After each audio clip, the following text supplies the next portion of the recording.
Selamat malam rekan-rekan semua, rekan-rekan PPG Prajabatan gelombang ketiga tahun 2023. Kembali lagi ke channel Guru Hakim.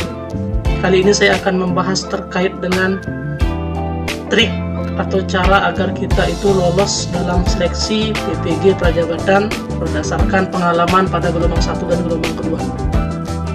Namun sebelum saya menjelaskan terkait dengan trik dan bagaimana caranya agar kita itu dapat lolos di gelombang ini, gelombang ketiga ini, maka dari teman-teman silahkan di subscribe channel ini, di like, komen, dan share, karena kedepannya channel ini akan terus membagikan atau membuat video terkait dengan pendidikan, dalam hal ini proses PPG Prajabatan, baik dari pendaftaran hingga tes substantif, wawancara, dan juga nanti terkait dengan mata kuliah apa saja sih yang ada di dalam PPG Prajabatan. Baik, untuk selanjutnya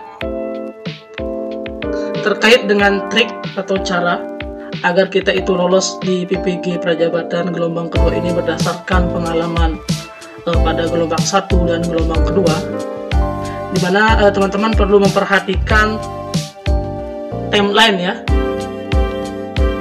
Jika kita melihat surat edaran, nah ini teman-teman, surat edaran yang kemarin diterbitkan oleh Ditjen GTK. Di sini ada persyaratan calon mahasiswa PPG, ada 10 persyaratan.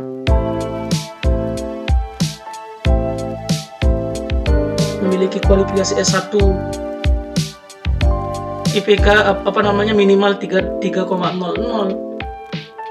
Dan juga selain persyaratan ini ada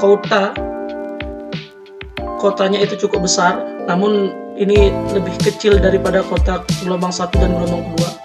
59.019 mahasiswa. Kalau gelombang 1 itu kalau tidak salah 70.000 teman-teman. Nah, untuk bidang studi yang dipilih ada bidang studi umum, bidang studi muatan lokal, dan juga koperasi.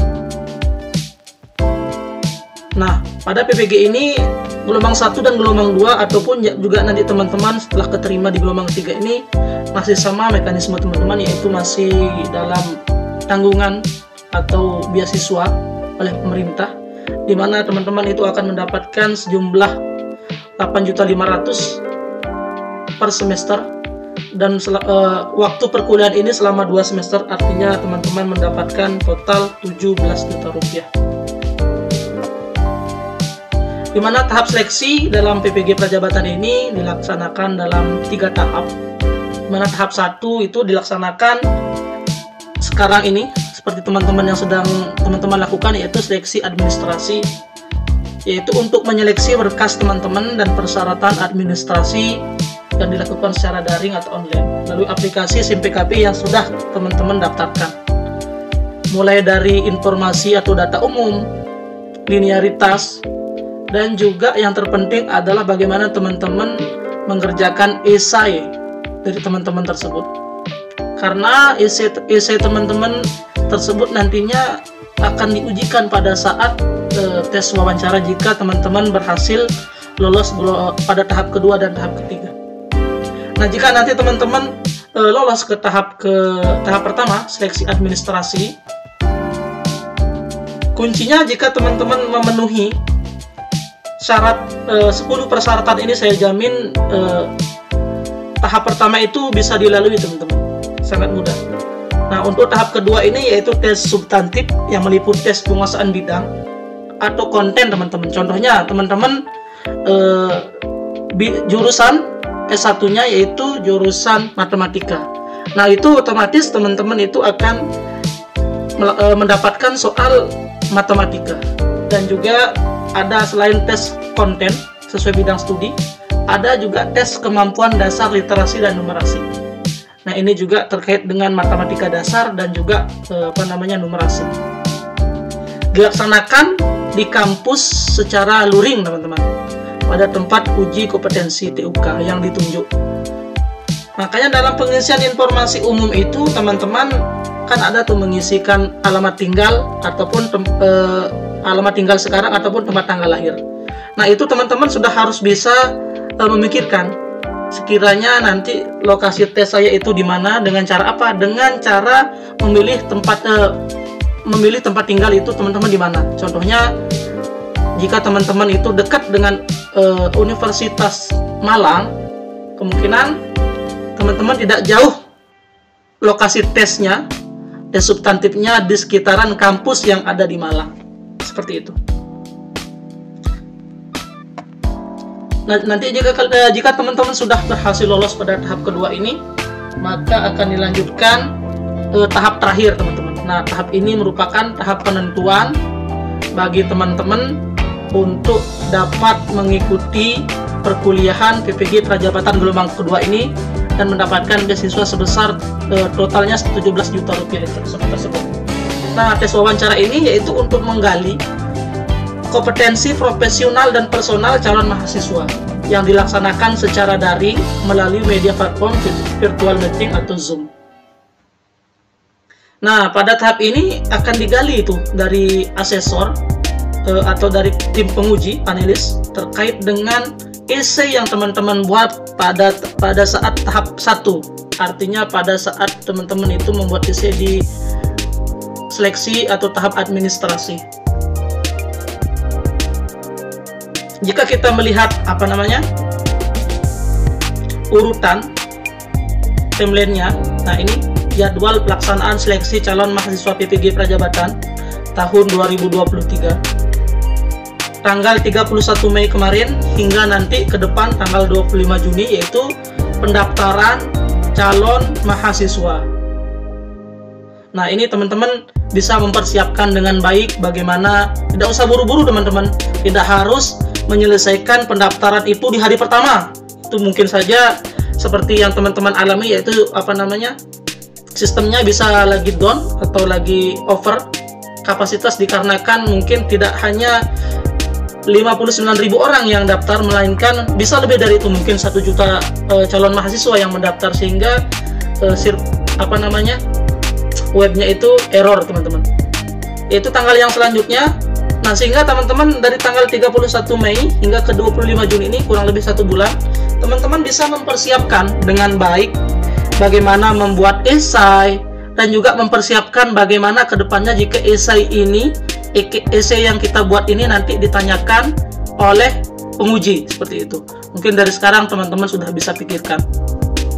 Nah, tanggal yang kedua yaitu masih di tahap administrasi, yaitu melakukan pembayaran juga teman-teman di tanggal 31 Mei dan juga 25 Juni 2023, yaitu pembayaran biaya pendaftaran dan seleksi tahap 1 dan tahap 2. Nah, itu sudah sinkron teman-teman. Kalau menurut pengalaman pada saat gelombang 1 dan gelombang 2, biaya yang dibayarkan itu yaitu sebesar Rp200.000. Itu dibayarkan langsung, nanti akan mendapatkan kode daripada SIM PKB teman-teman masing-masing. Yang selanjutnya yaitu ada pengumuman kelulusan seleksi administrasi pada tanggal 30 Juni 2023. Nah, pada tanggal ini teman-teman masih punya waktu cukup panjang, sekitar 5 hari untuk menunggu waktu pengumuman seleksi, sehingga teman-teman bisa mempersiapkan terkait dengan tes substantif. Contohnya teman-teman dari jurusan fisika, matematika ataupun ekonomi bisa menyiapkan, bisa latihan soal-soal terkait dengan soal apa saja yang kiranya nanti keluar, seperti soal konten sesuai bidang studi, literasi dan numerasi. Yang selanjutnya yaitu pada tahap keempat, cetak kartu peserta ujian. Nah, pada tanggal 30 Juni sampai dengan 11 Juni. Nah, pada saat ini nanti pada saat pengumuman, kembali ke poin 3, pengumuman kelulusan seleksi ini sudah otomatis nanti akan ditentukan lokasi teman-teman ujian itu di kampus mana, di gedung apa, dan jam berapa teman-teman. Seperti pengalaman pada gelombang 1 dan gelombang 2 itu tidak semuanya melaksanakan secara serentak, melainkan ada sesi. Contohnya hari pertama itu ada sesi 1, sesi 2, hari kedua ada sesi 1, begitu juga selanjutnya teman-teman. Karena persaingan dari teman-teman ini tidak hanya dari satu kampus, melainkan dari seluruh Indonesia yang mendaftar untuk menjadi calon mahasiswa PPG Prajabatan gelombang 3 tahun 2023. Yang selanjutnya yaitu terkait dengan setelah teman-teman pengumuman kelulusan, dan juga mencetak kartu peserta ujian. Nah, teman-teman akan melaksanakan tes substantif itu di tanggal 5 sampai dengan 11 Juli 2023. Yaitu rentang waktunya cukup lama teman-teman, sekitar 5 sampai dengan 6 hari. Dikarenakan banyaknya kota yang mendaftar PPG Prajabatan. Jika teman-teman sudah melaksanakan tes substantif, maka akan dilakukan pengumuman kelulusan tes substantif, yaitu pada tanggal 31 Juli 2023. Nah, pada saat senggang ini dari tanggal 11 Juli hingga tanggal 31 Juli 2023. Nah, teman-teman ini bisa mempersiapkan, harus optimis, bisa mempersiapkan, harus yakin lolos tes substantif, sehingga teman-teman itu enak mempersiapkan tes wawancara teman-teman. Karena tidak bisa dipungkiri juga pada tahap ketiga banyak juga menggugurkan peserta berdasarkan pengalaman gelombang 1 dan gelombang 2. Maka dari itu senggang waktu ini tidak bisa teman-teman abaikan ya. Artinya teman-teman harus mempersiapkan waktu dengan semaksimal mungkin, mempersiapkan agar teman-teman itu matang pada saat tes wawancara. Nah, pada tahap ketujuh yaitu terkait dengan pengumuman jadwal wawancara. Nanti setelah diumumkan tes substantif, maka akan ada tes wawancara pada tanggal 5 Agustus 2023. Yang selanjutnya yaitu pelaksanaan tes wawancara pada tanggal 7 Agustus sampai dengan 1 September 2023. Ini teman-teman juga melaksanakan tesnya cukup panjang waktunya, kurang lebih 1 bulan. Dan juga tes wawancara ini dilaksanakan berkala teman-teman, artinya ada bergelombang, tidak serentak seperti tes substantif di awal. Dan juga akan pada tahap ke-9 yaitu diumumkan hasil tes wawancara. Nah, pada tahap ini teman-teman itu baru 90% dipastikan lolos PPG Prajabatan. Karena kenapa saya bilang 90%? Karena masih bisa kemungkinan teman-teman itu konfirmasi kesediaan mengikuti PPG atau tidak. Nah, berdasarkan pengalaman juga ada juga teman-teman yang sudah lolos wawancara namun tidak bersedia mengikuti PPG dikarenakan lokasi antara rumah dan juga kampusnya itu dinilai terlalu jauh, sehingga teman-teman yang tidak memiliki kesediaan tersebut membatalkan mengikuti PPG Prajabatan tahun 2022 kemarin. Nah, setelah teman-teman itu bersedia, kemudian teman-teman itu baru ditetapkan secara resmi sebagai mahasiswa PPG Prajabatan dan melaksanakan perkuliahan selama 2 semester atau 1 tahun. Nah, terkait dengan trik bagaimana agar teman-teman itu bisa lolos di PPG Prajabatan, berdasarkan timeline yang saya jelaskan tadi, artinya teman-teman itu harus memanfaatkan waktu dengan sebaik-baiknya.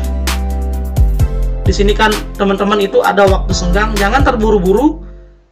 Teman-teman juga perlu mencari circle pertemanan, mungkin masuk grup Telegram atau WhatsApp yang memang saling mensupport terkait dengan pendaftaran calon mahasiswa PPG gelombang ketiga tahun 2023 ini. Dan juga teman-teman harus berlatih terkait dengan tes substantif teman-teman, karena paling besar lebih dari 50% peserta itu akan gugur pada saat tes substantif berdasarkan pengalaman gelombang pertama dan gelombang kedua. Sehingga teman-teman perlu mempersiapkan diri, latihan soal ataupun bimbingan soal kepada rekan ataupun kepada peserta PPG yang sudah lolos gelombang 1 dan gelombang 2, agar teman-teman itu mempunyai gambaran terkait dengan karakter soalnya seperti apa, waktunya bagaimana, jumlah soalnya bagaimana, sehingga teman-teman itu punya rencana dari sekarang. Oh, nantinya saya akan seperti ini, dan seperti ini.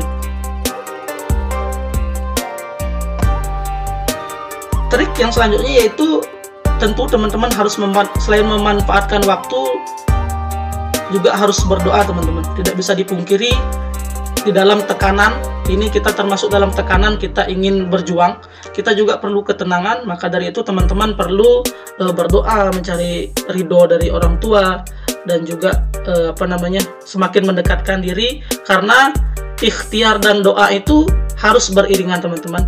Kalau kita berdoa saja tidak ikhtiar, namanya malas, dan jika kita ikhtiar saja tidak berdoa, namanya diri kita itu sombong. Mungkin itu saja penjelasan terkait dengan trik dan bagaimana tahapan agar lolos di PPG Prajabatan gelombang ketiga tahun 2023 ini.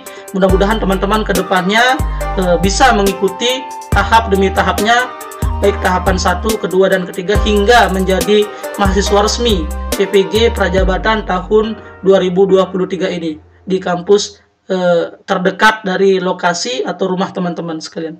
Sekian dari saya, mungkin hanya itu yang dapat saya sampaikan. Salam guru hebat.